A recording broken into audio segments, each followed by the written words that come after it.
A long time ago, when I was in uh, primary six at École Indépendante, um, there was a classmate of mine, a cousin of mine, that we nicknamed Falasha. He was very passionate about the history of Ethiopian Jews. And years after, um, I was in London, in Golders Green, on the train, on the underground. And there was a woman who was staring at me. And she politely approached me and said, "Where are you from?" And I told her.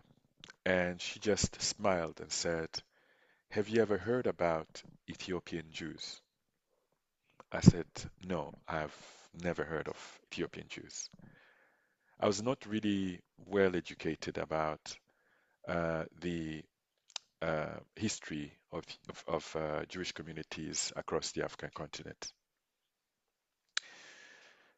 A few years later, I met a lady from Holland, and she was looking at me, and she came and sat just next to me, and she asked where I was from. I told her where I was from. Then she took out a pen and a notepad and wrote a website. The word was Kulanu. Kulanu is the Hebrew word for all of us.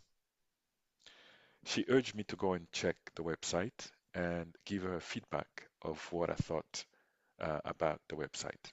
So I did check the website and got in touch with her, and this started uh, a lot of research on the history of Jewish communities across the African continent.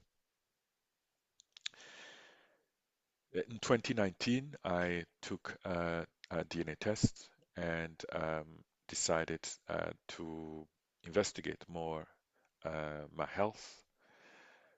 And of course, I was not really looking at the population side of research because I was very confident that um, my ancestry and roots was exactly where I was born. So from one research to the other, I started seeing Jewish heritage, multiple Jewish heritage. I saw a map of Ethiopian Jewish ancestors. I saw Yemen Jewish heritage. I saw Libyan Jewish heritage. I saw Moroccan Jewish ancestors, Tunisian Jewish ancestors, and each of these communities was always very specific. It's what they call Mizrahim heritage. Um, it's it was always stating that that connection was Jewish. Even beyond the African continent, I saw that I had somewhere on my family tree an Iranian Jewish ancestor, an Iraqi Jewish ancestor.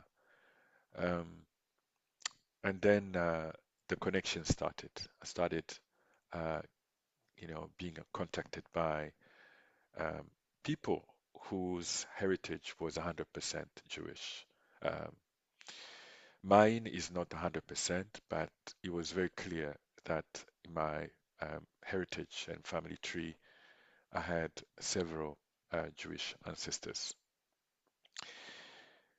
Of course, um, once you have that information, it's very, very interesting to keep digging and try and understand, uh, what was the name of that ancestor on that line that did not appear a lot in your family history. So I started writing and connecting with different Jewish community and learning about the journeys of the Jewish community around the globe, what they have endured in Europe, um, but also, the pre-Holocaust era, uh, the Portuguese and Spanish Inquisition, which targeted the Jewish community um, um, simply because they did not want to convert to Catholicism. Of course, today we talking about the rise of anti-Semitism on the European continent, and it is quite frightening. It's not just because it's specifically targeting a Jewish community, but we are also seeing the decline of moral clarity in politics. Moral clarity, which tends to promote the idea of blaming people and groups on the failures to deliver from government. I think um, the saying of he who does not know history is doomed to repeat it is quite relevant to our time. We've heard of stories of uh, persecution of people in northern Ethiopia. We have seen awful and um, graphic images coming out of Sudan. I have personally met Sudanese community um, who shared uh, about the the pain of watching the country be destroyed. In fact, I even met a Sudanese who told me that her maternal grandmother is of Jewish heritage, but um, currently practicing Islam. Um, there's just so much going on and so much history going on. But I think what we have forgotten to do is to really look at the ancient civilization, how people lived, not just in knowledge and achievement in terms of building a civilization still guiding us today, but also the wisdom of how people interacted with each other. I mean, when I look at um, my ancestry heritage, I see that there was a clear interaction with different cultures and civilization. And I think um, this is what is missing today in the world we live in. There is a promotion of separatism between people. Uh, some it's social class, others is religion. Um, it's really, really sad that we are going back um, uh, in values, and I think we ought to remind ourselves that um, uh, the closer we uh, build things together, the better we can live in a better world uh, today and for our children's future. So today I'm going to talk about a kingdom called Zagwe,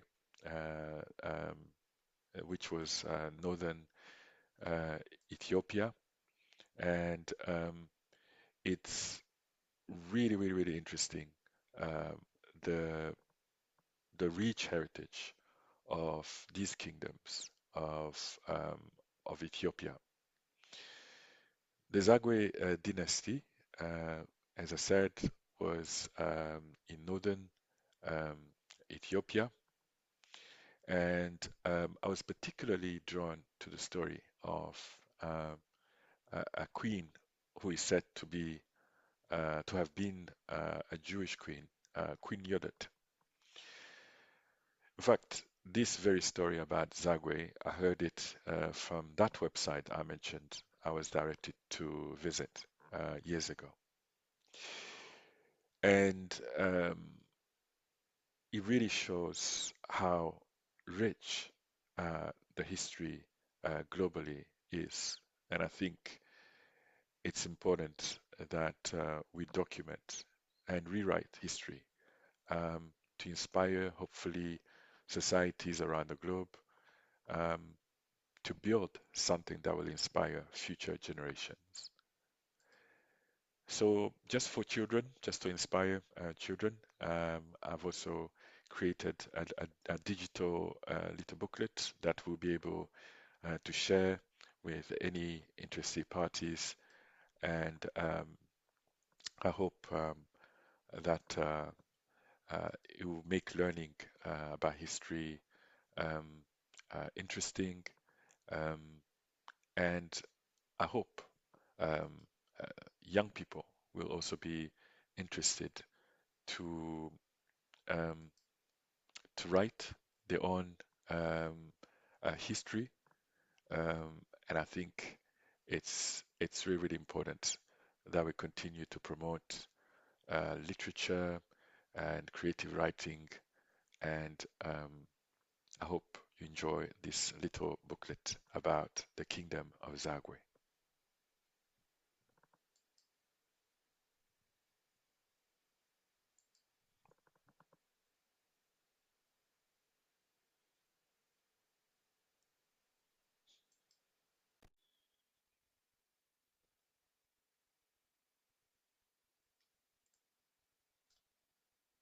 The Kings of Rock and Fire, the story of the Zagwe Dynasty.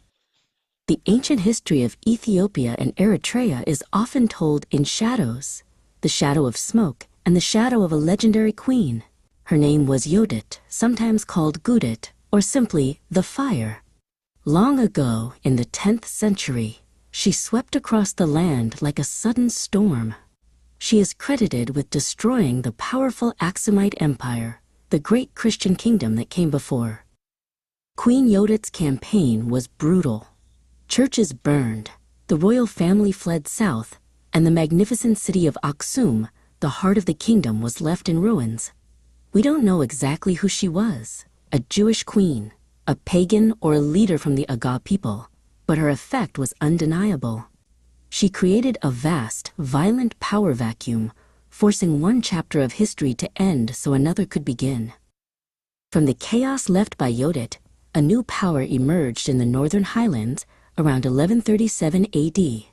These were the Agaw people, and their rulers established the Zagwe Dynasty. The name Zagwe itself is thought to come from the Ge'ez phrase, Ze Agaw, meaning, quote, of the Agaw.